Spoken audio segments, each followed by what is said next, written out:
Hello friends, please like and subscribe my channel Easy learning. आज का जो हम टॉपिक करने जा रहे हैं वो है सीक्वल कमांड्स। तो सीक्वल कमांड्स में सबसे पहले जो हम कैटेगरी करने जा रहे हैं वो हमारी डीडीएल कमांड्स। इसकी डिटेल मैंने वीडियो पीछे डाल दी हुई है। सो डीडीएल कमांड्स क्या होती है? Data definition language. Data definition language जिस कमांड्स की हेल्प से हम डेटा बेस क्रिएट करते हैं, डेटा का स्ट्रक्चर क्रिएट करते हैं, उनको होते हैं DDL commands. DDL commands different आएंगी, हम वन बाय वन उनको डिस्कस करते जाएंगे वीडियोस में। सो आज हम डिस्कस करने जा रहे हैं वो बेसिक कमांड है जिसको हम बोलते हैं क्रिएट और इंसर्ट कमांड। क्रिएट कमांड वो कमांड है जिसकी हेल्प से टेबल का स्ट्रक्चर तैयार होगा। टेबल का स्ट्रक्चर मतलब उस टेबल का क्या नाम होगा, उस टेबल में कौन कौन से कॉलम होंगे, उन कॉलम का क्या साइज होगा, क्या उसकी डेटा टाइप होगी। ये सब कुछ तैयार करने के लिए हमें सबसे पहले कौन सी कमांड यूज़ करनी पड़ेगी? Create command.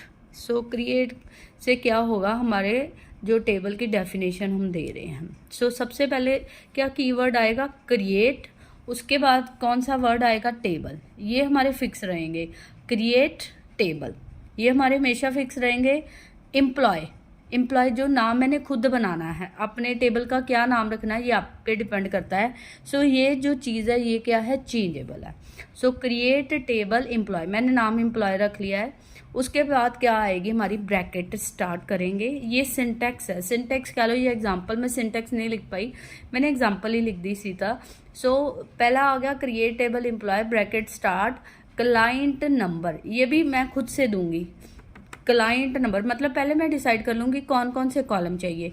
मेरे को 4 कॉलम चाहिए जिनमें होगा column number, client number, name, address और पिन कोड। यहाँ पे क्लाइंट नंबर आना था, क्लाइंट नंबर, ठीक है। सो क्लाइंट नंबर की डेटा टाइप, क्लाइंट का नंबर जो होगा वैरकर हो सकता है। सो उसकी डेटा टाइप मैं दूंगी वैरकर। सो सबसे पहला जो कॉलम आ गया वो है क्लाइंट नंबर, जिसकी डेटा टाइप क्या है? वैरकर।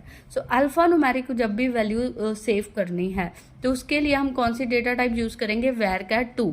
वैरकर 2 का क्या फ़ायदा है? जो भी आप डेटा टाइप डिफाइन कर, वैरकर में ये जो भी आपका डेटा आएगा, जितना भी उसका साइज़ होगा, बाकी जो साइज़ रह जाएगा मेमोरी का वो पार्ट वो फ्री कर देगा। सपोज मैंने 6 साइज़ लिया है, उसमें से 4 बाइट्स ही मैं यूज़ कर रही हूँ, 2 बाइट्स मैं यूज़ नहीं कर रही, तो वो उस 2 बाइट्स को क्या कर देगा? रिलीज़ कर देगा।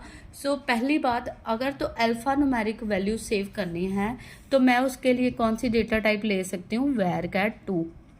और वैरकर 2 का साइज क्या होता है? 4000 बाइट्स। सो ये सिंपल सी बात होगी। सो पहला कॉलम आ गया क्लाइंट नंबर, दूसरा क्या आ गया? नेम में भी मैं अल्फा वैरकर में क्या है? करैक्टर भी सेव हो जाता है तो न्यूमेरिक भी। सो मैंने इसकी भी डेटा टाइप क्या रख दी है? वैरकर। इनको कॉमा से अलग करना है। सो नेक्स्ट आ जाएगा एड्रेस। एड्रेस क्या है? जो भी आपका एड्रेस में न्यूमेरिक वैल्यू भी आएगी, आपकी जो करेक्टर्स भी आएंगे। सो इसकी भी डेटा टाइप मैंने क्या रख लिया है? वैरकर। उसके बाद मेरे पास क्या आ जाएगा? Pin code. पिन कोड क्या होता है? न्यूमेरिक। सो इसकी डेटा टाइप मैं क्या ले लूँगी? नंबर। और मैक्सिमम साइज क्या ले लूँगी? 6।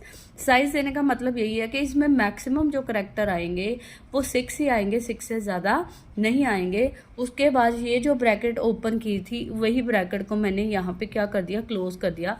और पीछे क्या डाल दिया? सेमीकोलन। और प्रेस कर दूंगी एंटर कीबोर्ड से। जैसे ही मैं एंटर प्रेस करूंगी मेरे बैक एंड पे एक टेबल क्रिएट हो जाएगा जिसमें 4 कॉलम आ जाएंगे। कौन कौन से? क्लाइंट नंबर, नेम, एड्रेस और पिन कोड, जिनका टेबल का क्या नाम होगा? एम्प्लॉय। सो इस तरह से मैंने एक स्ट्रक्चर तैयार कर दिया है, एक टेबल तैयार कर दिया है जिसमें मेरे पास क्या है? 4 कॉलम। उसके बाद मेरे पास आ जाती है इंसर्ट कमांड। सेकंड, अब ये जो टेबल क्रिएट किया है, 4 कॉलम्स क्रिएट, इनमें वैल्यूज भी, रोज भी एंटर करनी है। तो वो एंटर करने के लिए आज सिंपली मैं इंसर्ट की एक ही वर्जन को डिस्कस करूंगी। नेक्स्ट वीडियोस में इंसर्ट वैल्यू एंटर करने के लिए, टेबल में रोज इंसर्ट करने के लिए डिफरेंट तरीके भी बताऊंगी। बट आज सिंपली इंसर्ट सिंपल तरीके से, सिंपल आप टेबल क्रिएट करके फिर इसी एग्जांपल से आप उसमें वैल्यू ऐड करके देखिए आज, तो आपका टेबल क्रिएट हो जाएगा और आपकी वैल्यूज़ उसमें रोज़ भी एंटर हो जाएंगी। सो इंसर्ट कमांड क्या हो गई, कोई भी वैल्यूज़ कॉलम्स में एंटर करनी है या रो एंटर करनी है, उसके लिए हम क्या यूज़ कर रहे हैं, इंसर्ट कमांड। तो इसका क्या सिंटैक्स है, इंसर्ट इनटू एम्प्लॉय। कौन सा टेबल क्रिएट किया, एम्प्लॉय, उसके 4 जो कॉलम है, फिर bracket start, client number, name, address और पिन कोड, जो यहाँ पे नाम रखे हैं वही सेम लिखने हैं। उसके बाद उनमें क्या एंटर करनी है, वैल्यूज़। सो C2, अगर तो वेर कैर आ रहा है उनको कॉमास में लेंगे, अगर कोई नंबर वैल्यू आ रही है उनको सिंगल कोट्स में नहीं लेंगे। तो ये ध्यान में रखना है, वेर कैर या करेक्टर वाली वैल्यूज़ को हमने किस में करना है बंद, सिंगल कोट्स में, सिंगल कॉमास में, ठीक है। सो ये हो गया insert into employ, client number, name, address and pin codes, जो आ गई वैल्यू। इस तरह से एंटर करने के बाद आपके ये जो टेबल है उसमें पहली वैल्यू क्या हो जाएगी, इंसर्ट। इसी तरह से आप दूसरी वैल्यू किस में इंसर्ट कर सकते हो, उसी टेबल में जिसका नाम एम्प्लॉय है उसके कॉरेस्पॉन्डिंग ये वैल्यू एंटर कर सकते हो। इस तरह जितनी भी आपको रो चाहिए उतनी ही वैल्यू आप क्या कर सकते हो, इंसर्ट कर सकते हो। 10 चाहिए तो 10 बार, 20 चाहिए तो 20 बार। तो ये तो सिंपल तरीका है, इस तरीके हम बिना बार बार रेपिटेशन किए दूसरे तरीके से भी वैल्यू एंटर कर सकते हैं। बट आज हम बेसिक करेंगे, बेसिक कमांड क्रिएट और इंसर्ट। तो इस तरीके से आप टेबल क्रिएट करके देखो, आपके टेबल भी हो जाएंगे और आपकी रो भी क्या हो जाएगी, क्रिएट हो जाएगी। So I hope you like the video. Please like and subscribe my channel Easy Learning. Thank you very much.